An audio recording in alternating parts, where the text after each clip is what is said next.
So Rob, is Myrtle with you? No, you're Myrtleless. I am Myrtleless.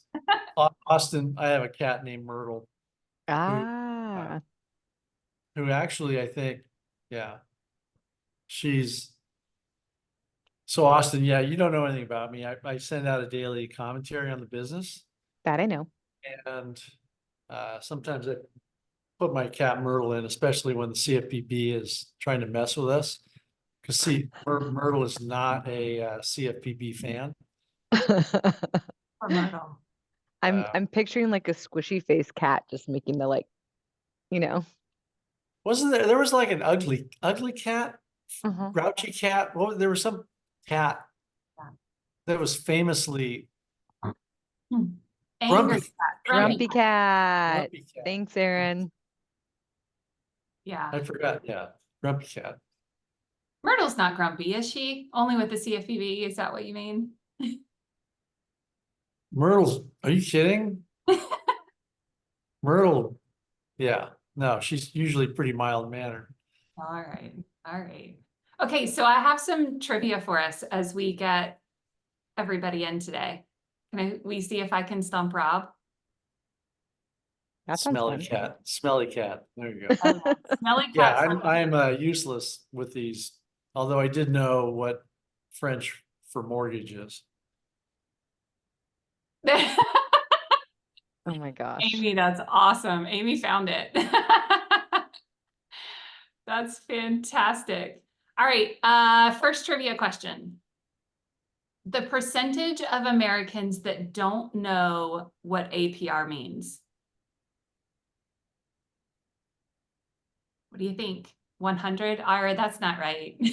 I'll say 90. Oh, wow. 120, Steve? All right. Minus the people who work in mortgage. Okay, I like that one at least, Aaron.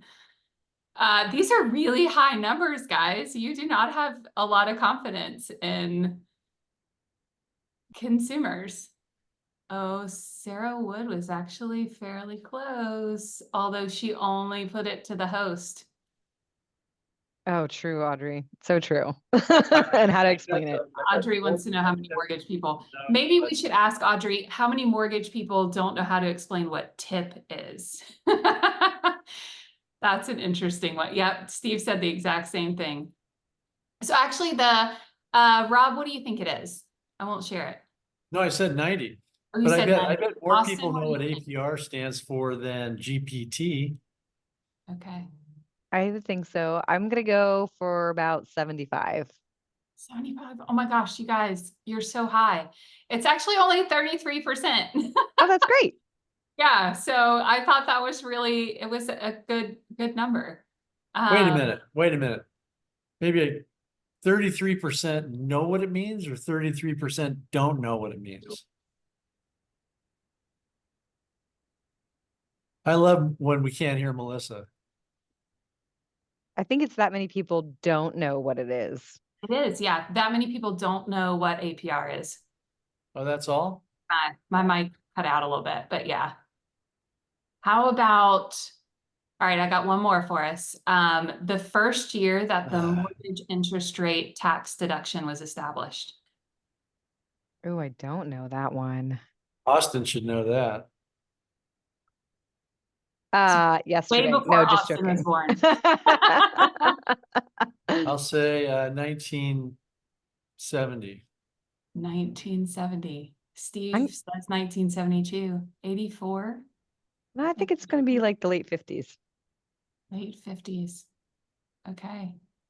Any more guesses in the chat? 1969. Way earlier than that. 1742. Brian's at least getting warmer. Income tax really wasn't invented until what, 1913? So maybe my fun facts are just all made up. what's the name of fun. what's the year? What year? It was not on Wikipedia, I promise. 1894.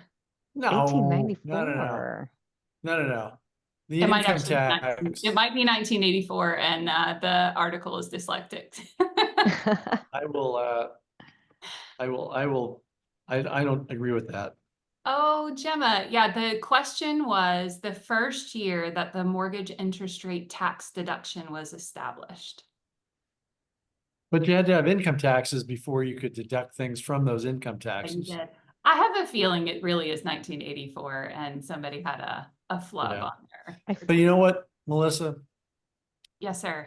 I've grown tired of your trivia because people have dialed in to hear the tricks of the trade, Oh, okay. the scoop, get the scoop from Austin, Yeah, one of the top 5 female left-handed originators living in California. No, I don't know what, I don't know. The honors probably are too lengthy to list, but people want to hear how you get a gosh darn loan out there.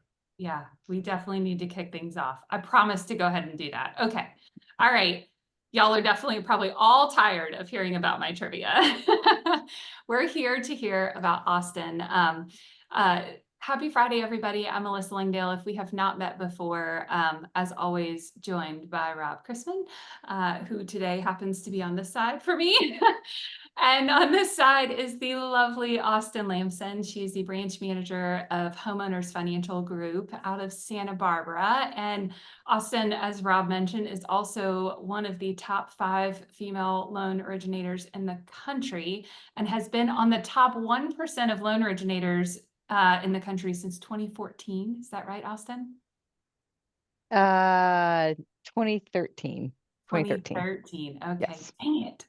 So Boy, close. your wall hanging is much more impressive than mine. I've got, dogs playing poker and sad-eyed Italian children on velvet.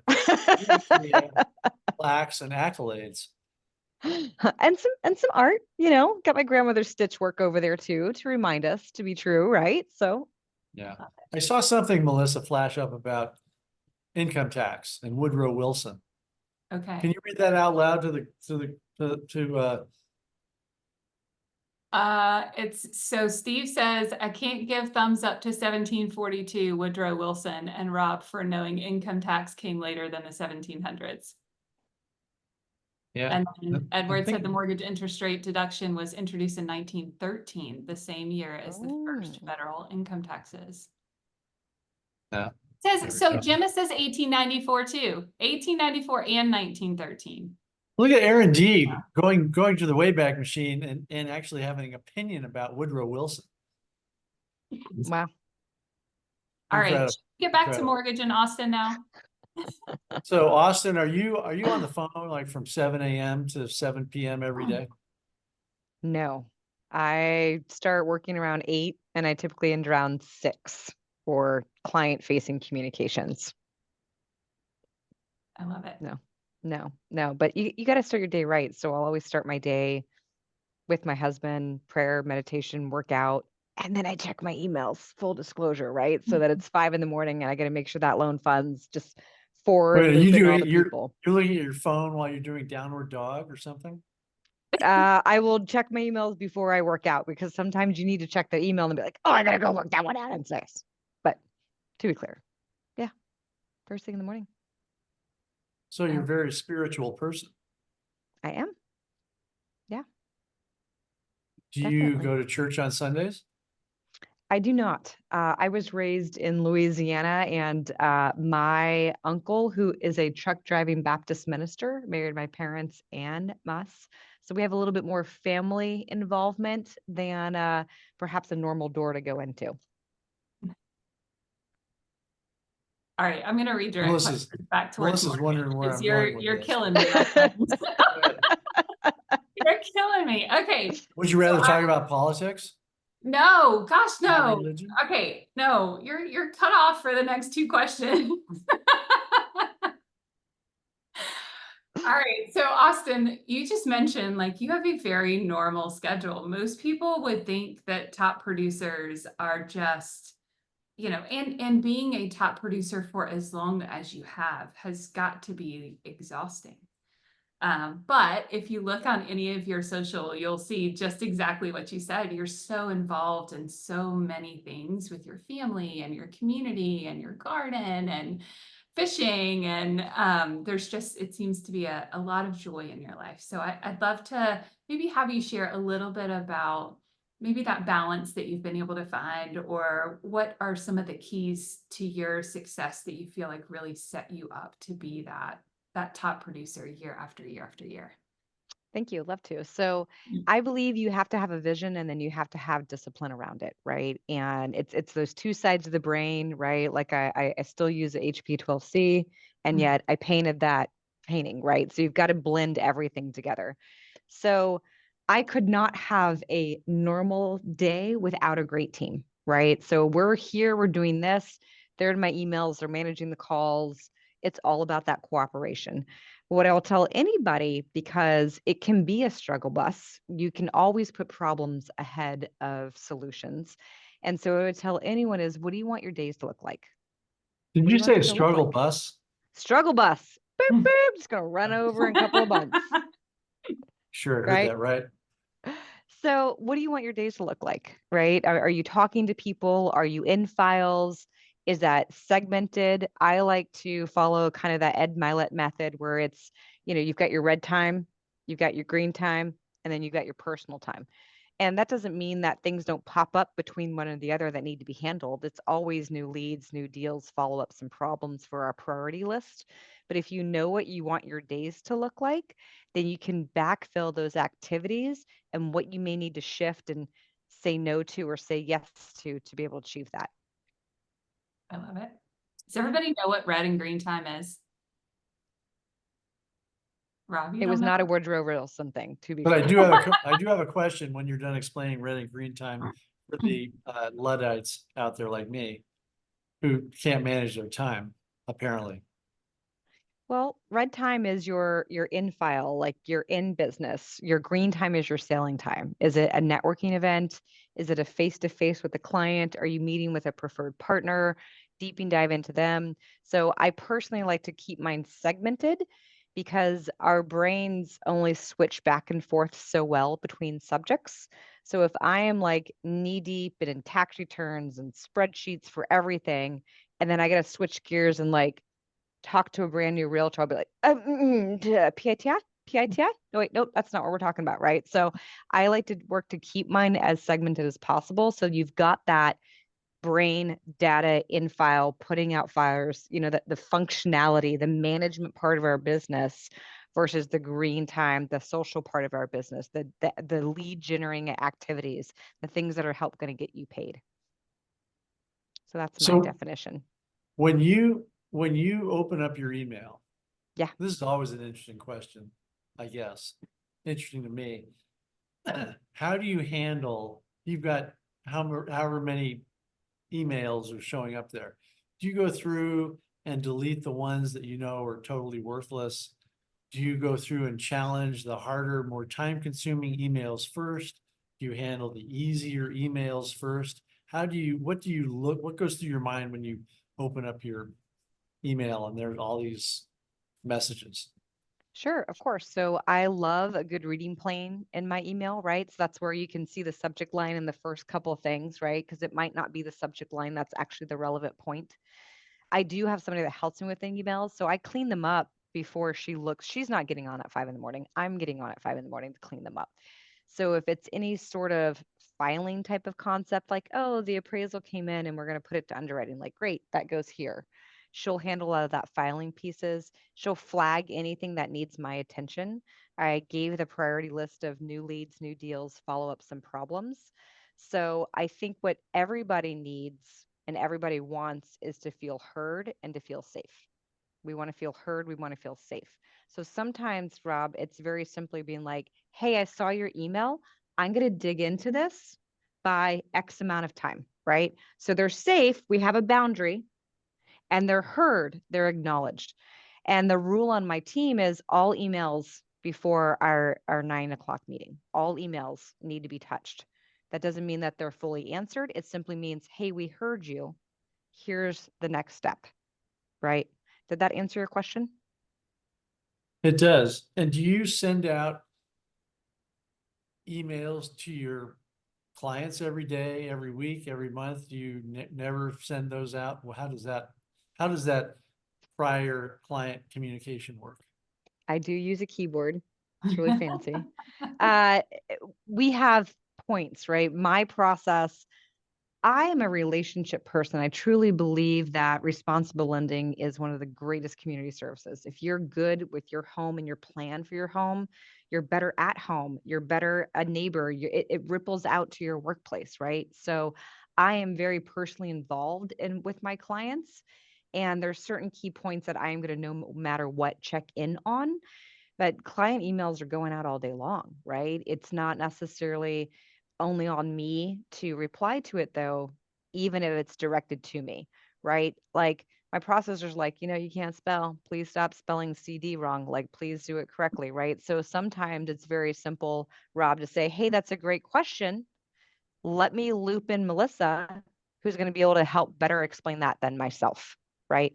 So a lot of times it's replying back and looping in the other people, but I am definitely crafting real emails. The team is crafting real emails. We actually don't do an automated stage system. I know a lot of people's LOSs, a lot of people's processing systems are like, oh, you move from processing to underwriting and it sends a notice. We actually don't do that. All of ours are manual. I've got a template, but we're following that process and we're doing it manually because it's about that person, not about clicking the box. To further my earlier question though, let's say you did a loan 6 months or a year ago Mhm. for some borrower at 7.25%. Mhm. How do they hear from you now? So the post-closing cadence a bit more. So post-closing in my world, I'm going to call all clients on the first Thursday of the month that are a year, right? Like it's your anniversary date. You bought a year ago, or we helped you financing a year ago. The second Thursday of the month, I'm going to call people from 6 months ago. That's when we get supplemental property taxes. That's also when our EPOs are up, right? So we can look at different opportunities. The third Thursday of the month are the folks that closed the previous month. How do we do? Do you know how to pay your mortgage, right? And then the fourth are simply favorite clients. I cultivate clients that you really connect with, that you feel you can help their business, right? Maybe they are a financial advisor and you can help each other's business, or they simply make your heart sing. So that is the phone communication at minimum. I call people for their birthdays. We send birthday cards for people's birthdays. So if your birthday was today, your birthday card went out last week, right? That gives it time to get in the mail. And I handwrite all my cards, right? So I gave you that great schedule of 8 to 6, but on Sundays, I'm sitting around and I'm doing my birthday cards, right? That's part of my peace in my garden, to constantly be in touch with people and pay it forward. We'll also do LinkedIn. Every single Friday, we do LinkedIn, where we're connecting with every lead that came in and seeing what people are doing. Did they get a promotion? Can you celebrate that, right? Did they have a kid? Did they move? Oh gosh, maybe we need to do another house, right? So that's the social media side. I do have videos that go out. I do a monthly video that goes out to my clients. I pull a nonprofit of the month. So when you close with me, you get to nominate a nonprofit, and I don't really do advertising. We give money back instead. So we'll draw it. So that gives us an opportunity to highlight a nonprofit and be in front of clients, as well as everything else from a monthly, like here's what's happening in the market, here's what's happening locally. So that's a bit more of the deeper dive cadence there. And I send postcards once a month to clients. Really, we call them letter of the heart. I subscribe to the core coaching, so I follow a lot of those in full. And then we also do evidence of success, where I'll take, and this is the biggest hack, you guys. You get surveys, write a story about it, right? Like Melissa was amazing. Yes. We loved working with Melissa. It was great to help her understand what APR was, right? Like whatever that case may be. And so I'll constantly highlight my clients through that way and pay back to them. So it sounds like you have a system in place. Just I a might little be bit. wrong about that, but Just a little bit. Yeah, what happens when you want to recharge your batteries? Do you ever go on vacation? Have you been on vacation in the last 10 years? absolutely. Yeah, And definitely. Everybody needs vacation. We well, have to plug that in. what about that whole system about Thursdays I'm doing this and Sundays I'm doing this and that and this and that? What happens Pivot. to that? You pivot, right? So if I'm going to be out for a week, maybe I need to shift my calendar so I am working until 7 to make that extra hour of phone calls because I won't be there next Thursday. right? If I'm going to be out of town for a week, then I get 2 stacks of birthday cards to do on that Sunday before I go, right? So you have to pivot constantly. And as far as individual, like I don't really work on Sundays. Like if you're my realtor and you really need me, like, yeah, of course, I'm happy to do it. But I'm not checking my emails. I'm not looking at my phone.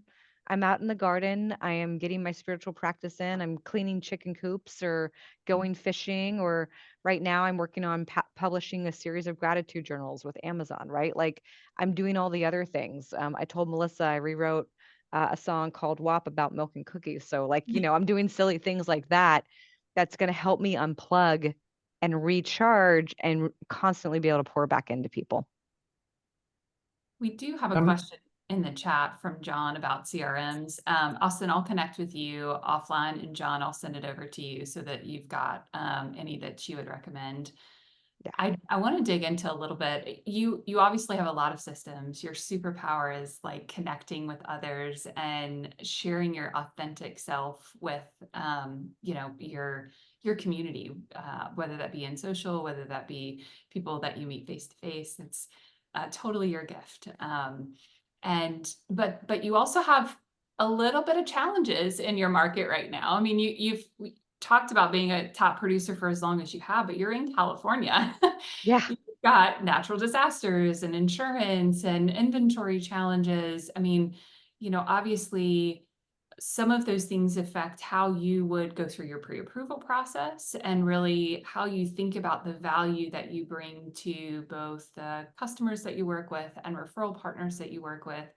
How have you had to like pivot your strategy over the last, I don't know, year, 2 years to tackle each one of these, would seem like kind of new and nuancy challenges that have come up? Well, I mean, the awesome thing is that I'm 44. I've been in lending since I was 18, right? And I shifted to mortgages when I was 22, and I shifted into origination in 2012, right? So it's nothing but change, right? It's nothing but change over and over, and we have to embrace it, and we have to double down on it. We have to set that expectation that it is nothing but change, right? So if you know that that is our constant, and we can ask more questions and set the expectation that eh, and I think this is a big clarity for people. It's like, look, I'm not the cheapest thing. I'm not the most expensive thing. I am your ally. We protect against the what ifs. So I am in great relationship with our insurance partners. What are you seeing, right? Are we pre-approving people at the wrong HOA level, right? I'm in great communication with our realtors. What are you seeing? Now, we have about 100,000 people here in my market, population total. Q1, there were 207 houses sold, period. We're 52% all cash. We are dealing with a lot of high-end borrowers. We're dealing with a lot of complicated borrowers. We're dealing with first-time home buyers with down payment assistance. So I dare say that we have one of the broadest markets that we serve. And really, by pouring in and asking questions, you can be ready for the next, right? I have to maybe call 60 people on Monday instead of 40. 40 is my goal for outbound calls day, every single day. And you know me, I track it. So That's there's all. that, right? you're calling, realtors, or you're calling potential borrowers or financial planners or builders or remodelers or All the things. and how- Go where's ahead, I'm that sorry. list come from? Your team? A bit of everything. So again, I do coaching with the course. So I follow that subscription. That Monday we're calling realtors, Tuesdays are updates, Wednesdays are pre-approvals, old leads, hot leads, Thursdays are past clients. You heard that cadence already. And then Fridays are favorite people. And so what I did is I made myself a nice little Excel spreadsheet, 1 through 40. And every single day I will call at minimum 5 clients that are pre-approved, 5 leads that I need to touch base with, 5 realtors every day. So on Monday, if I'm calling 40 realtors, that can level up for Friday a little bit, right? So that I'm making sure that that outbound is happening. The list is maintained by the team, and my team meeting who got acceptance today, who needs disclosures, who needs an approval call, who needs a funding call, right? So they're making a call list with general follow-ups, people that I met with yesterday, and that source. So I'm tagging both. any birthdays that we have or personal recognition that we need to give to clients and partners. And then folks where we sent pre-approval scenarios or letters and their partners, clients that are disclosed, clients that are approved, and clients that are funded. So we go through that. Jenna is my amazing admin and she keeps my birthday list. She literally gives me a printed list on Monday and we say, okay, this person moved, this is a voicemail, or this one's still a card. So she knows down the line who needs to be on what date. You know, your system is much better than my system. My system is Monday morning curse about getting up at 4 a.m. Tuesday, have Captain Crunch for breakfast. Wednesday, brush the cat. Thursday, go back to bed after sending my commentary. Yeah, it's a whole different work ethic that you have. So I would congratulations. challenge you because you wouldn't be who you are if you didn't have your amazing work ethic and bring so much value. I mean, it might become Captain Crunch and Fruit Loops. There's Is variety. today is today compliment others day Why on your not? list? My life is Compliment Others Day. Why not? Bring joy. You got to bring that spark. Why not? Ah. Ah, I know. It's okay. All the things. There's no reason why you can't. Okay, so I have another question. Sure. Obviously the CFPB, this just recently came out with the fact that they have this kind of proposal that medical debt is not going to be included on credit reports, kind of in an effort to increase loan approvals and credit scores. Obviously medical collections have been for the most part off of credit reports or off of the AUS, analysis for quite some time. But I don't know, I just would love your take on this. Is this something that you're concerned about? Is it something that you're like, yeah, I mean, it's fine. We'll keep truckling along and do what we do. I'm not super concerned about it. One of the things in my cadence for past clients or even leads and pre-approvals, right? Because there's videos that are going to these folks as well, is educating people on credit, right? And so it's definitely something that we talk about how to manage your credit, how to manage collections, how to get ahead of them a couple different times a year, right? We'll have that conversation quarterly because that way people digest it a little bit different. I don't think it's going to impact a lot of the way that we do business. I mean, COVID changed the Fair Credit Reporting Act with what can and can't be reported, right? We're going to roll with it. That's what we're going to do with everything. Yeah. Yep. All right. I've got one last question. Rob, you're like quiet. I Quiet. to like jump right in and okay. So I've got one last question and Rob knows this, but I'm an Uber nerd a lot like you kind of identify as well, Austin. But I'm an Uber nerd a little bit about technology too. And so I started a group here called Spark Lab. And we talk a lot about generative AI. We talk a lot about kind of innovation in the mortgage space. And I think a lot of companies and a lot of individuals are looking at ways to automate parts of their process. You have a very specific, journey that you and your team follow every single week. And for like every single customer and referral partner that is a part of your world. Are you looking at opportunities to leverage technology to help create some efficiencies in those now that you're not having to call 40, you're having to call 60? Are there things that you're doing to try to create some efficiency there? Or are there things that you're like, we should never automate this? I'd love to hear your take on both sides.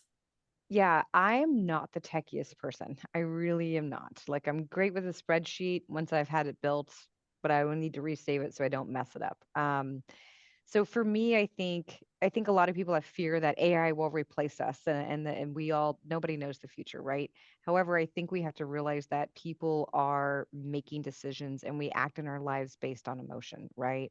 Rob likes Captain Crunch because it makes him feel good. He likes to pet the cat because of that relationship, right? Like we have to realize that our true path forward is professionals, order takers, and bots. Because frankly, like if it's an easy refi W-2, with all due respect, people should be able to do it with a bot, right? But if you're purchasing property, if we need to talk about equity structure, if we need to talk about like dig in, you need a human. So I don't intend to ever use AI to write anything. I write all of my postcards, I write all of my stuff myself because it's my voice and that's my brand, right?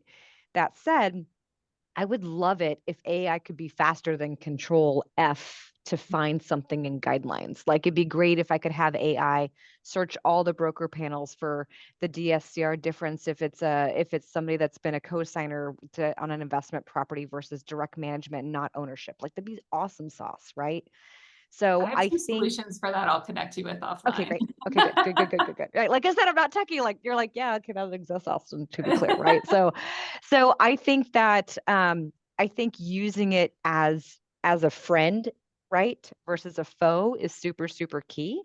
And I think that we have to remember we need to constantly be genuine. If you're not your genuine yourself and you're not working with someone who's their genuine self, I mean, that's where fraud happens, right? So like I think there's a little bit of balance. And I think that you know more about AI and technology than I do. I don't know about that, my friend. But I do have a lot of fun with it. I think there's a lot of opportunities that our industry has that, once we start Huge. to understand really how we can transition from the, just, hey, chat GPT, find X for me, to the, hey, can you craft this in my voice? Which there is a route you can go through to help it to be more like you. But it doesn't replace the handwritten card. I don't think it Mm-mm. replaces the phone call. That's a personal message that, hey, I saw this. But what it could do is to find all of the social platforms of your customers and your realtors and say, here's your top 5 things you need to talk about with them. Yeah. Right. It's So it's your leveraging, buddy. yep, It's not leveraging it replacing you. for a It's your way to buddy. facilitate that personal connectivity that you're, so good at already. I think there's lots of options and opportunities like that down the Yeah. road.